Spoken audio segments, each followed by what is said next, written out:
Hello, Tigers, and welcome to the TMNtv Newscast for Wednesday, February 20th, 2019. Stay tuned for the latest news at Fort Hays State University and around Northwest Kansas and the nation. I am Lauren Davis, and Jenna Hawley will be here shortly with a look at what's going on around the globe. And Haley White will fill you in on what's happening in the sports world. But first, here's what's making news in Tigerland. The story is getting a little old for some people, but Mother Nature keeps providing it nonetheless. A winter storm system moved across the state again Tuesday, bringing snow to most areas of Kansas. While the heavier snow fell east of Hays, it did cause significant travel issues and school closings at many districts. Travel in Hays and parts of northwest Kansas were slow Wednesday morning as commuters made their way to school and work. The roads should clear off some the next few days before another storm system hits this weekend. There is a chance of freezing rain on Friday with a wintry mix of possible Friday night. On Saturday, there is a 90% chance of a wintry mix with high winds. The largest snowfalls are expected in west central and northwest Kansas, but as of Wednesday, meteorologists were still unsure what path this next storm system will take. While the weather is cooling things down in all portions of the state, things are heating up quickly in the State House in Topeka. House and Senate members introduced more than 300 bills in a 4-day period before the filing deadline. According to the Topeka Capital Journal, the bills dealt with a wide range of topics, including food sales, taxes, legalizing medical pot, raising the minimum wage, building toll bridges, and allowing 18-year-olds to conceal carry guns. Another bill aims to declare polka as the state's official dance. The bills will have to survive advancement in the House and Senate in order to become potential laws. One of the bill's proposals that caught many people's attention was developed by Representative Cheryl Helmer of Mulvane. The Republican is seeking the state to provide $500 to every public school teacher in the state to help offset classroom supply expenses. She says many teachers in the state use their own money to provide books, games, puzzles, and decorative hallway bulletin boards to enhance students' learning experiences. House Bill 2233 would help teachers with those reimbursements. Helmer said, "As a school counselor, I know that teachers are held responsible for having their rooms adorned with educational stimulus, which both decorates and fulfills the need to make a classroom a warm and safe learning home during the day." Opponents of the bill, including members of the Kansas National Education Association and the Kansas School Superintendents Association, say the legislature should be focused on the state Supreme Court ruling to adequately fund public schools. Helmer's plan to provide teachers with spending money would cost approximately $17 million for the state's 34,700 teachers. Others have argued that teachers would prefer to see the extra $500 in the form of a pay raise. An ex-convict has been arrested on suspicion of murder in the death of a man outside a Wichita motel. Investigators believe the incident began over a disagreement about drugs. Christopher Daniel Kimmerly, 31, was taken into custody Monday night and charged with first-degree murder. He also faces charges of domestic violence. Officials say an argument about meth began in a vehicle in the parking lot of the motel. One man was shot when he exited the car. Police say 34-year-old Justin Gaston died of his injuries. It was Wichita's third homicide of the year. The university's Department of Social Work will expand its Bachelor of Social Work program to Colby Community College, thanks to the help of a $95,000 grant by the Dane G. Hansen Foundation in Logan. The grant will help fund 3 years of operations at Colby, beginning with the fall semester. The FHSU program began as a creative way to begin correcting shortages of licensed bachelor's social workers in rural southwest Kansas. The department currently offers programs at Garden City Community College, Dodge City Community College, and Sedgwick County Community College. A Fort Hays State assistant professor will present at an upcoming conference in Japan. Rob Scott with the Teacher Education Department will present on the literature and language teaching with his presentation titled Mono no Aware, Revisiting the Magic Bonsai Tree. Scott previously taught English in Japan from 1988 to 1992. The Hays Area Chamber of Commerce is beginning its search for its next leader. Executive Director Tammy Welbrock announced her resignation of the position after 8 years. She will continue with the chamber through July while the board of directors goes through a search to find her replacement. Welbrock will pursue her plans to launch her own professional training business. She is also an adjunct instructor of business communications at FHSU and has a master and bachelor's degree from Fort Hays as well. When we return from this short break, Jenna will be here with news from around the globe.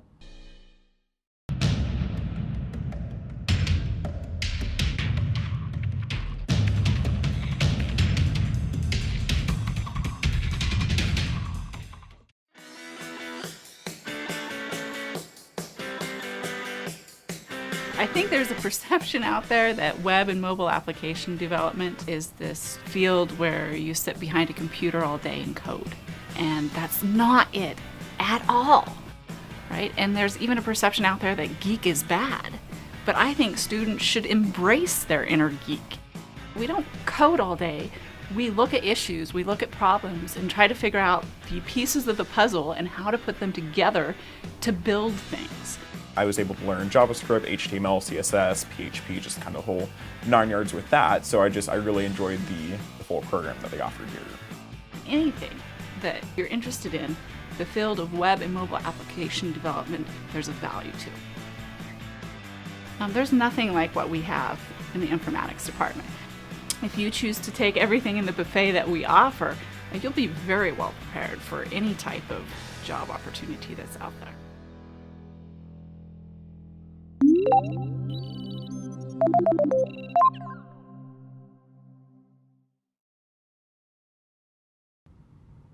Hello Tigers, I'm Jenna Hawley and here's what's going on around the globe. Many lawmakers, both Republican and Democratic, have expressed concern over President Donald Trump's declaration of a national emergency. On Friday, the president ordered a national emergency to build a border wall Congress would not fund. Trump also signed a bipartisan spending agreement that includes more than $1.3 billion for 55 miles of border fencing and money for other border security measures. According to NBC News, the president will now try to divert nearly $7 billion from a combination of military construction projects, counter-narcotics programs, and a Treasury Department asset forfeit fund. On CBS's Face the Nation, Texas Republican Will Hurd said he would support a resolution passed by Congress under the 1976 National Emergencies Act and said he did not think a national emergency declaration was necessary. Hurd said that it is not a tool that the president needs in order to solve this problem. On ABC's This Week, Illinois Democratic Senator Tammy Duckworth said the House should sue Trump if the resolution is not veto-proof. Others sided with Trump's decision to declare a national emergency. Ohio Republican Representative Jim Jordan told This Week that the declaration was necessary because Congress would not fund the president's priority. The government has recently come off a 35-day partial government shutdown that began after lawmakers refused to provide $5.7 billion to the president to fund a border wall. Former Vice President Joe Biden offered his latest critique this weekend of the Trump administration and its foreign policy direction. During a secretary conference in Munich on Saturday, he criticized President Donald Trump's treatment of the United States' traditional allies in Western Europe. Biden promised a rekindling of the close ties European powers shared with Washington. According to Fox News, he has been one of the harshest voices speaking out against Trump's isolationist America First. His continued criticism of the White House policies have added to the rumors that he plans to run in the 2020 presidential election. A source close to the former vice president told Fox News Biden is almost certain to enter the race soon. The former vice president's decision comes as a few Democrats have already announced their plan to run. A recent study tallies the chemical weapons attacks in Syria over the course of the country's civil war. According to the authors, there have been at least 336, a number that is higher than what was previously known. Tobias Schneider and Teresa Lukenfield of the Berlin-based Global Public Policy Institute reviewed reports of the chemical attacks that go back to 2012. They attribute 2% of the attacks in Syria to the Islamic State, while 98% of them were carried out by Syria's president. According to NPR, the president's regime dropped chlorine gas, sarin, and sulfur mustard gas on Syrian citizens. Most of the chemical attacks came after August of 2013, when a sarin attack left more than 1,400 people dead outside of the Damascus. Researchers at the Global Public Policy Institute found that a majority of the attacks since 2012 have been chlorine bombs. The researchers' report comes a month after the U.S. began withdrawing from Syria. Major political parties and the federal parliament in Australia were hacked earlier this month. The announcement came 10 days after the launch of a probe into the cybersecurity breach of the Parliament computer network. Australia's Prime Minister Scott Morrison said, "Our cyber experts believe that a sophisticated state actor is responsible for this malicious activity." According to Al Jazeera, the hack forced MPs and staff members to reset their computer passwords as a precaution.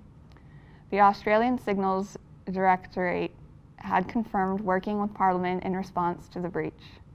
Australia is expected to hold elections in mid-May, raising concerns that the hack will influence the outcome of the vote or change the course of the debate. Morrison insisted there was no evidence of any electoral interference. Japan's Prime Minister has refused to deny he nominated President Donald Trump for the Nobel Peace Prize for his help in easing tensions with North Korea. He said that he will continue to offer his utmost cooperation to President Trump to solve the North Korean nuclear and missile issues and the abduction issues, which is most important for Japan. According to CNN, his comments come after a report in the Asahi Shimbun newspaper on Sunday that alleges his recommendation after the U.S. government informally sought his support in the wake of the U.S.-North Korea summit last June. A second summit between Trump and North Korean leader Kim Jong-un is scheduled in Vietnam's capital at the end of the month. An American woman and a British teenager who fled to Syria and married Islamic State group fighters plead to be allowed to return home. Huda Mahatna left Alabama 4 years ago for territory that was held by the Islamic State. She was found living in the same refugee camp as Shamima Begum. Mahatna told The Guardian she regrets joining the terrorist group and that she and other recruits did so because they were ignorant and brainwashed. According to USA Today, she is among about 1,500 foreign women and children inside the Al-Hala refugee camp. Mahatna claimed she has no contact with U.S. authorities. Begum's case is a subject of debate in Britain. She has expressed little remorse for the Islamic State's brutality in Syria. Britain's Interior Minister indicated that he might take steps to block Begum's return. He said last week, "My message is clear. If you have supported terrorist organizations abroad, I will not hesitate to prevent your return." About 300 Islamic State fighters are holding onto a small area in eastern Syria under siege from the U.S.-backed Syrian forces.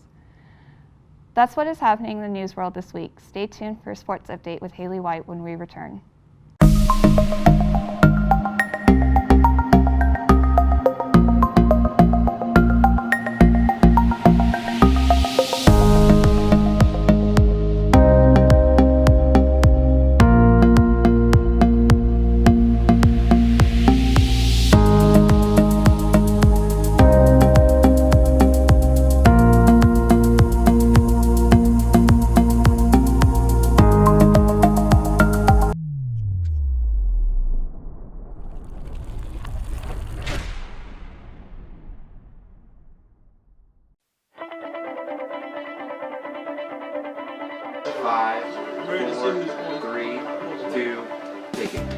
The Tiger Media Network is Fort Hays State University's independent student media organization. It's a student employment opportunity where you can work for either the news side or the sports side. So you can be on live sports production, which produces all of the live sports broadcasts that we do, or you could be on the news side and do news stories covering things on campus, so presidential announcements, Student Government Association. We bring that news to the student community and the Hays community as well. You don't realize how much Fort Hays State has to offer until you're here. I mean, it is definitely, this is the land of opportunity here. I just got back from the MIAA tournament in Kansas City a couple weeks ago where we worked with other production crews including Pitt State and Central Missouri. And it's a great time. I've gone there the last couple years. For me anyway, I get to do sports, which is what I love. And if live productions is where that's at. This is the perfect place to do it. We have almost everything that you could possibly imagine. Tiger Media Network allows you the opportunity to take the skills you've learned and put them forward in a real world, real application setting that allows you to flourish and grow as a professional, and that will only help you and benefit you when you graduate and go into the real world workforce.